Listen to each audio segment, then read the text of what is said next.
Welcome back to Lost Odyssey. Alright, so we have one more dream before we move on with the story. And it happens to be back at the very first dungeon of the game.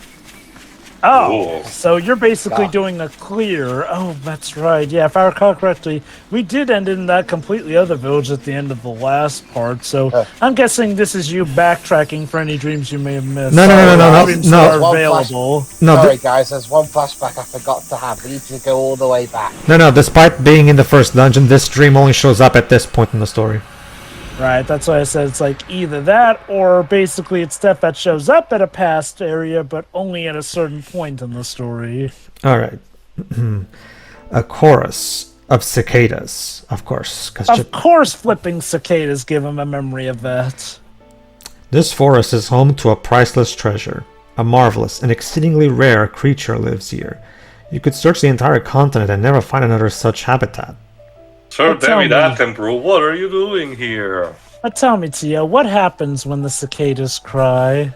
Theo, go ahead. You can be the old man. Oh, of course the value of our treasure is not apparent at first glance. The village elder holds up a cup of liquor made from fermented berries as he speaks. His ancestors have kept watch over this tiny village for generations. It is summer, and the massed cries of a million cicadas pour down upon the small fort that guards the entrance to the village. The chorus of insects sounds like a steady rain. I wonder if you gentlemen understand what I mean. The elder scans the dozen or so powerfully built men gathered at the fort. All of them wear a look of puzzlement. All but one, that is. Can you guess who that is? I wonder. I hate cicadas. Can't blame you, they're a pain. I don't know what cicada is. You said your name is Kaim? Asks one of the villagers. You seem to know what he's talking about. Kaim nods and points upward. It's a cicadas. He says. A stir goes through the villagers. With a delighted smile, the elder says, So you do you? Far from delighted, the men in armor share suspicious glances. All are mercenaries. They have been hired by the village to protect the forest's treasure, quote-unquote. Oh, please tell me they don't save cicada shells as treasure. No, they just want to protect the cicadas in general. Oh. So I was wondering if they collected the shells that cicadas molt Drips. out. Go ahead, you can be this guy. Hey, just wait a second there. Rumbles the voice of one soldier, perhaps emboldened by the liquor. Are you telling me this treasure is supposed to protect us just cicadas? What's so special about them? They're everywhere. That is true. Says the elder. Which is why I said the value of our quote-unquote treasure is not obvious at first glance. Maybe the real treasure was the cicadas. Sorry. Yeah. Blips. They sound like just like any cicadas I've ever heard. Another of the mercenaries says, with a look of amazement. Yeah, how is this chorus of cicadas different from any other? They sound just like the ones in my hometown. The other soldiers laugh in agreement. Absolutely, says one. Theo, you can be the other one. No difference. Says another. The elder and the villagers, however, are not amused. They turn to Kaim, and as the elder asks him, Will you help us to protect our treasure? That is what I'm here to do. He replies, Tell me again, Kaim. You really know the meaning of the quote-unquote treasure of this forest? I do. Well, let me ask you this. Do you know when this summer's battle will bear fruit? Kaim takes a sip of his liquor, releases a long, slow breath, and says, In 75 years. We're fighting for the summer 75 years from now. Is that what you mean? Assuming the cicadas cycle that way, yeah. Well, let's see. They'll probably explain.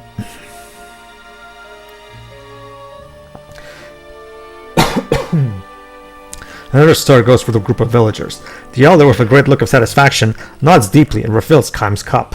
To the stunned mercenaries, the elder says, We protected our cicada chorus generation after generation. The ones who made it possible for us to hear the summer's chorus, listen, it sounds like pouring rain, are the villagers who were grown up men 75 years ago when I was just a boy.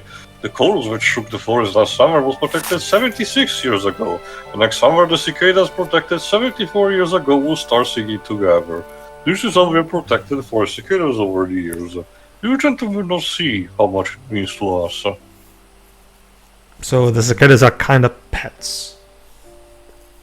They are the few. Well, they're some of the few people who actually like how loud cicadas are, because most people hate that. It is a matter of simple arithmetic. After the eggs are buried in the ground, the cicadas that live in the forest spend 75 long years in the larval stage. At last, in the summer of their 75th year, they become mature insects, come out of the ground, and sing like mad in the treetops for the short week or two they remain alive. Just before they die, they come down from the trees, mate, and bury their eggs in the ground. The new crop of eggs spend another 75 years in the earth, and the cycle continues. And don't forget the annoying shells they leave behind. You get used to the sound, Jova, trust me. The circle of life.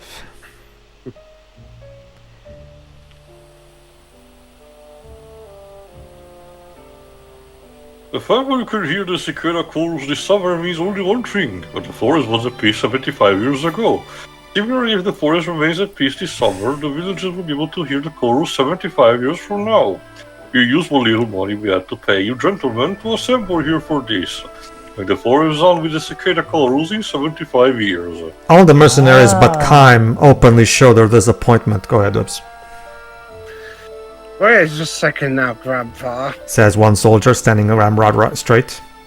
You mean to say we're supposed to risk our lives to protect a bunch of bugs? Exactly. And even supposing we succeed in what we risk our lives for now, the results won't show up for 75 years? That is precisely what I mean. I think I get what's going on here. I think it's an allegory for, hey, protect us, essentially, so that, the cicadas coming back will be a proof that things weren't messed up at this time. Come on, old man, you must be kidding. If it were money or valuables, that would be one thing, but we might lose our lives here. And for what? Bugs? Well, you are mercenaries after all. Okay, now, Grandpa, I'm gonna have to ask you one last time. I know this village is poor, and I know you people had to scrimp and save to put this money together. There's no question about that. When you say this is for bugs, for 75 years from now, you're not living in the same world I'm living in. For something like that, you're willing to spend every last bit of money you've got, and in the bargain, get us to gamble our lives? Are you insane? I mean, they're paying you, but I guess it really says something when a mercenary is like, maybe this isn't worth getting paid for. Want the children 75 years from now to hear the cicada chorus for themselves. What's so strange about that? Now we are having trouble understanding. Don't toy with me, old man. I can't take a job like that. The man shouts and storms out of the fort. Some of the mercenaries call out to him. Hey, wait for me! Jova. I'm coming with you. Risk our lives for bugs? What a rotten deal that is! And they hurry after him. One man after another disappears with a parting remark. Dwibs. I'm keeping my advance, though. several of them mad. Dudes, if they've already paid you, at least do the job. Come on. The only fighter... Well, they've at least returned the money. The only fighter left in the fort is Kaim. Unlike the other soldiers, Kaim knows he has seen this. Oh no. And there it goes. The downpour of cicada cries continues unabated. The whole forest sounds like one gigantic creature. Great, it's the prequel to Darkwood. Huh.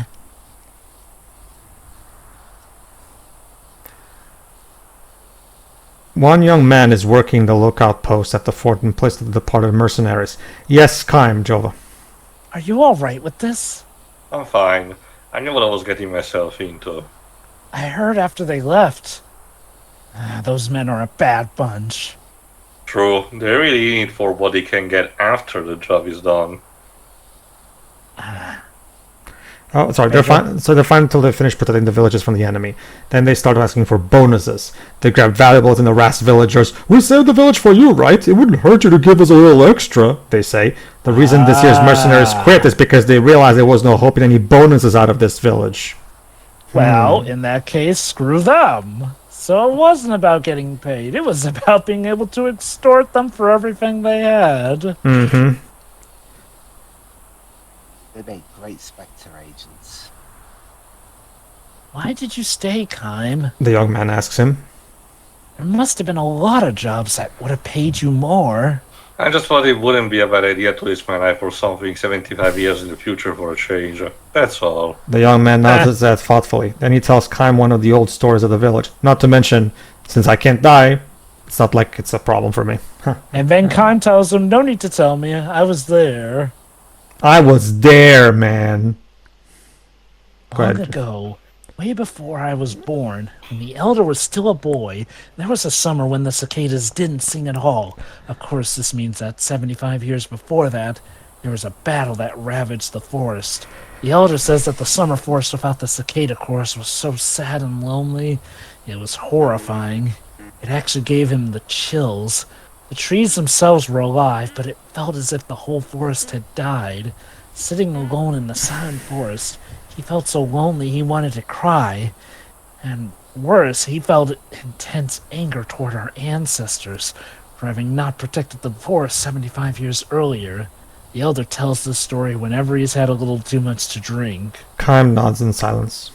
I know all about that. He almost lets himself say, but he swallows his words and smiles instead. See, he was totally there at the time.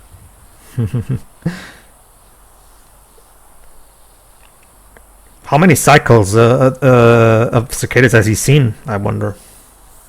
Goodness. He'd been traveling for what, 1,000 years? 1,000 years. It's called 1,000 years of dreams for a reason. That would mean he could have seen he could have seen up to like. The young man goes on. So, anywho, when the elder was sitting and crying in the forest, he says a traveler came along.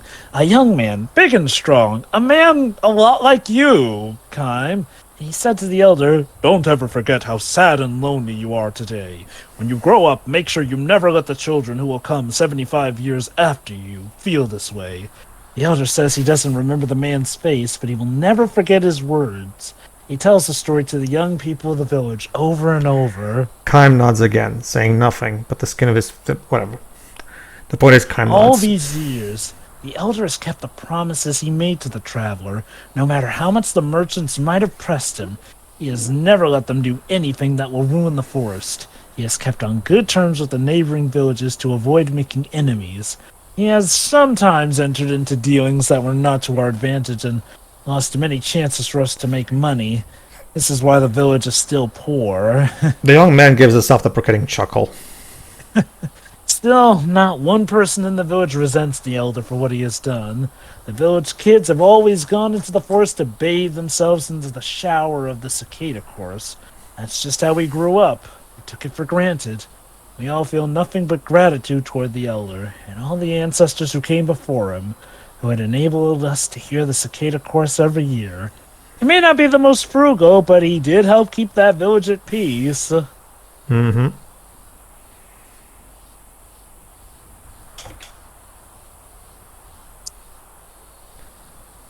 Alright. Such a shame we may never get to meet this mysterious young traveler from all those years ago. Kaim says nothing in reply, but he begins to savor the creeping feeling across his back. He brings to mind the face of that young boy he met so long ago, more than 80 years ago. Huh. You can be Okay. Go ahead, Jova. Why aren't the cicadas singing? The boy sobbed. Why is there not even one cicada this year? Why did our ancestors burn down the forest back then? But he had a gleam in his eye, and that same gleam, hidden by wrinkles, still resides in the eyes of the elder, passed down from one generation to the next. It is there in the eyes of the young man guarding the fort with Kaim. Alright, so over 1,000 years, he could have seen up to 13 of those cycles. Mm-hmm.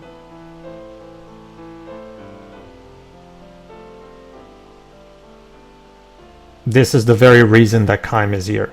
Now the village, which has kept the peace for so many years, is about to be attacked. The neighboring country is expanding its power. Its army has violated the border and is heading this way. The prospects for victory are slim. The elder says, If you can get us through the summer, that is all we need.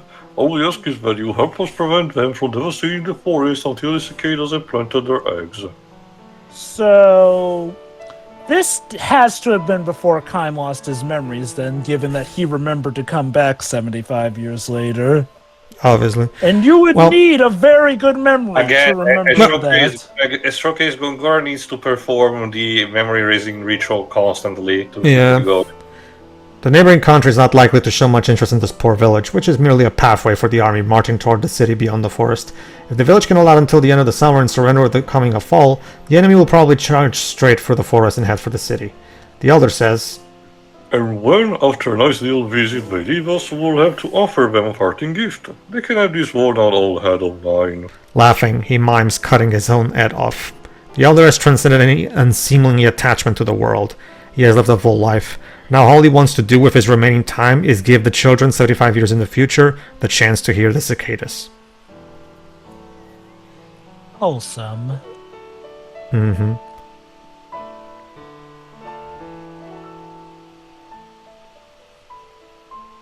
Let us hope nothing unseemly occurs. Yes. And then the mercenaries that I cast as those come back. Fuck you, old man! We're burning this entire forest down. I mean, I was gonna say it turns out the cicadas were evil. I mean, I would expect them to join the army that's attacking.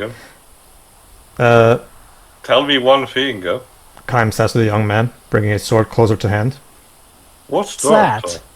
Oh, sorry. When you're grown up, will you be able to bet your life on a future that is still 75 years away? I will. He replies without the slightest hesitation. I can't see the joyful faces of children 75 years from now, but I do know that the forest has to be filled with the crying of the cicadas every summer. Whether now or next year, or 75 years from now, or even beyond that. That's what they call the grown-up's responsibility. And I'm not the only one who believes this. All of the young people of the village do. Oh, look at that! A generation that doesn't want to just leave problems for their kids to solve. Mm-hmm. The elders are raised some damn good young people, I see. What's that? Did you say something? No, nothing at all. Kaim holds himself in readiness, staring straight ahead. Thus clouds well up in the horizon. An enemy unit seems to be approaching. Just pass on by. We don't want any trouble. The cicadas cry without ceasing. The enemy is coming. I think it's you two. Is it? Okay. Alright, it's time. Kaim heads out to battle. The cicada chorus reverberates endlessly, as if playing the song of life. Oh, and that's the end. Huh. Cliffhanger. Well, it's a simpler story about the whole generation for generation thing. It doesn't really need anything more. All the cicadas died. It's basically Kaim came here to realize, wow, so looks like the elder managed to pass on the tradition. So good to see, basically. Alright, so now we are back. Mm-hmm. Alright. So, is that like, the last of the... no. Remember, Ming is the optional dreams. Oh, okay. We're gonna get a bunch more dreams still. Later. But like Theo said, yes, main campaign-wise, Ming's backstory dream is the last one. We also have 2 DLC dreams. I'll be showing them in the extras part because, like I've told you before, I did not pre-order this game back in the day, so I am gonna have to rely on YouTube footage for that dream. Weird. This is what that's one of the other reasons why this game needs a re-release, so that we can just include all of the DLC already in it. In that re-release. Was there any other major DLC as well that's walled off? A bunch of small dungeons with some very minor story justification attached to that, but I bothered to check in the meantime, Joe. They're not really worth that much. It certainly has. You've been here before? Yeah, I never thought I'd be back. Yep, we need it again though. Need what? The power that comes from synergy with magic energy. Basically, we're going to upgrade. Basically, we're going to upgrade the Nautilus. Powers that abound in nature. It uses a unique. Why don't we just ask Gaia and Captain Planet to help us out with that? Since ancient times. They say there is a stone that this psychic Also, energy I is know found I've within. joked about it That's what before, you but mean, huh? seriously though, you Sed sure must know have your gotten stuff. some amazing Guess after physical 1,000 therapy to years, be in good shape after he was kind of mutilated. Mm-hmm. You wouldn't be able to tell he lost a limb from that. Mom, it was a compliment. Wait, back up. So the treasure you're talking Hey, about is a stinking he still rock? tried to set a better There was example, plenty where we came even from. though I may not be one to There's a talk. magic stone somewhere around here that binds the psychic Like, he energy is of our definitely ancient Seth's son, ancestors. especially I with risked my that life to get mouth. one a long time ago. That's what made the Nautilus more powerful than any other ship in the world. Oh, well, that You clears it. don't say. A waste of power. Alright, let's go then. Kaim out. Jeez, Kaim. With the power of the stone, the people here flourished. But this power also brought them to ruin. Yes. With Also, great. it looks like Same thing that is cutscene made it going look to like they're happen on a green screen. This On a time- That was, treadmill. it was probably an equivalent to the Waves, to simulate the fact they were moving. And I think it's more sinister. So tell me, Immortals, if you're so perfect, why do some of you need stuff like glasses? Checkmate, I guess. Checkmate, Immortals. Go ahead, Joss. Look! Something's floating in the air. What is that thing? This is probably an ancient transportation device. I can sense some spirit magic residue left in. Yes, Jova. Actually, yes, magic. Of course the ancients left it that way. That's the same as what we saw in the Crimson Forest. This is the work of the Eastern tribe. Basically, ancient civilization. They were very advanced. Blah blah blah. Magic technology. Blah blah blah. But as Hey, Kaim guys. said, it's clearly a case where, them over relying on that was their ultimate downfall. Before they went out, hey guys, why don't we make our fortress a puzzle to get through? Yeah, that would be I mean, funny. Well, it makes it Jova. It makes it hard for the invaders to get in. It's custom with basically almost every single ancient civilization. I like that robot chicken skits that suggested that there's just a construction crew for all of the weird puzzles or death traps you see in a lot of media. You have to remember, Jova, these all has roots in, civilization like ancient Egypt that built stuff like the pyramids to be tombs to be left alone.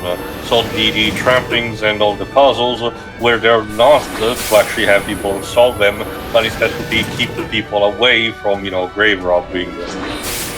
And yet somehow some people were able to brave those traps. I guess They were basically counting on the idea that your average bandit would be too stupid to resolve that. It's the same process that you see at the beginning of Aladdin, where just picking a random people is not enough to actually have to solve the enigma of the tiger head. There we are. I do believe they also left some fail-safes, probably just in case they got stuck in there themselves and needed to get out. You also have to remember that it's still ancient technology like that, so it still was far from perfect. So. Alright, so This one, they were like, even if magic's destroying us, we still got enough left over to make traversing this place a pain for anyone who So yeah, that's the tried. main gimmick of this dungeon. These floating platforms, they go up and down, left and right. So basically, you're gonna have to do some various mechanisms to getting platforms working, as well as push some stuff.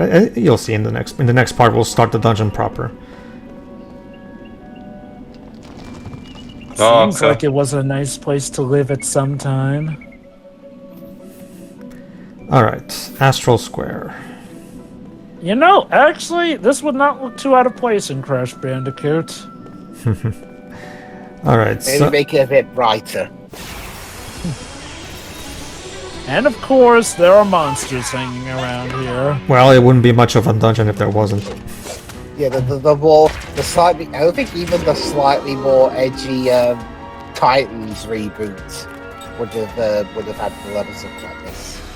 Slightly more edgy Titans. In terms of design, yeah, the concept. Still have no idea why they Pressing turned the engine blue. I mean, honestly, I was more okay. I haven't played the games with much intention to, but I've seen the cutscenes and the character designs. I've been more bothered by Uka. And Tiny Tiger to an extent, yeah. Oh yeah, Tiny Tiger. Like, somebody thought, oh, he's supposed to be an actual Siberian tiger instead of, a Tasmanian tiger. Oops. Like, I guess in some sense we did get some warning with, how tag team racing was in the tone, but at least the designs were still on point. Then came Crash of the Titans, and then, God, weird ass redesigns, essentially. Like, it says something, though, that it was a design style change so off-brand that you couldn't even tell just by looking at the cover of the game. Or the manual, which was black and white. Okay, not Crash. Aku Aku was at least reminiscent. Okay, I will say this. I am glad we got Greg Eagles as Aku Aku. And, I'm glad that the remakes kept him, too, for that. Because, hey, he was a great new Aku Aku. Still was a bit weird that they replaced the guy who was Aku Aku since the Naughty Dog days, since he was still around. Up to Twin Sanity, yeah. Did he retire, or did they just decide to... Well, okay. Granted, I think if I recall correctly, they replaced just about everyone come Crash of the Titans. Well, except Coco's voice. And Cortex, Debbie Derryberry. And Cortex, he was still next Lang by... Oh, there you go, that's one of the things that Tolkien can open. The Royal Seals. Wow, the Royals even had a seal in the ancient ruins that they should not have had access to. And we get the golden gauntlet, an accessory. Yeah, to remember, Joe, that this is actually done by the same, part of the people inside the Mistwalker team who worked on Shadow Hearts. They have an absolute boner for having a fuck ton of accessories with different effects. I'm standing on it, but how come it's not moving? Kaim, you're about to fall off. You suck. Maybe it's broken. There you go, Drova. Now, how do you fix magic? Well, it looks like it's getting power. Maybe it's not set to automatic operation. There should be a manual override switch around here somewhere. Well, good. Let me just get the magic custodian on it. Maybe this glowing thing is the switch. Should we try it out? Alright. No. I don't know. Maybe we should wait until the switch too, kid. Well, let's try it. There you go. There we go. Haha! Technical maintenance. Okay then. I guess that asks our question. That answers So our question, basically, it's the equivalent of, did you turn it off and on? Basically. Yep. Honestly, it reminds me of the... God, I keep forgetting... Jesus. I keep forgetting of exactly what they're called because it's been a while since I actually played the game. The dungeons that you get in Fantasy X when you need to explore one of the temples of the summons. Forgive me. Mostly because in universe for Fantasy X, since the Guardians of the Summoner need to be ready, they need to solve the maze that is there before they get to the proper chamber and get the summon. And we have a dungeon similar to this. Alright, see you for the next part, everybody. Yeah. See ya.